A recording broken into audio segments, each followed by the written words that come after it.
رسالة مني لجمهور الزمالك، يا عم اعتبرها نصيحة.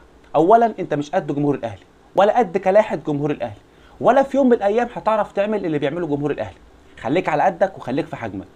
في نهاية 2022 بين الأهلي والوداد كانت في غلطة من مدافع الأهلي ياسر إبراهيم لما كان بيشتت الكورة فطلعت للمترجي فشاطها وجابها جون في الشناوي. المعلق رافق خليف في اللقطة دي قال ياسر إبراهيم خطأ منه، يعني غلطة منه. هنا بقى جمهور الزمالك دخل وقال لك بس فرصتنا وجت لحد عندنا، احنا بقى هنخلي ياسر ابراهيم ده يبطل كوره، وزي ما جمهور الاهلي عمل مع محمود علاء احنا بالظبط هنعمل مع ياسر ابراهيم. بس ما يعرفوش بقى ان هنا فرق العقليه ما بين لعيبه الاهلي ولاعيبه الزمالك وجمهور الاهلي وجمهور الزمالك.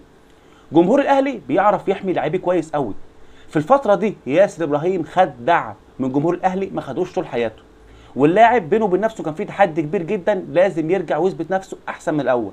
وبالفعل السنه دي ياسر ابراهيم كان واحد من افضل لاعبي الاهلي في نهائي افريقيا، وهو ده الفرق زي ما قلت لك ما بين لعيبه الاهلي ولاعيبه الزمالك. وجمهور الاهلي اللي بيعرف يحمي لاعبيه كويس قوي. فبلاش تخش في حاجه انت مش قدها، بلاش تنافس جمهور الاهلي، خليك على قدك.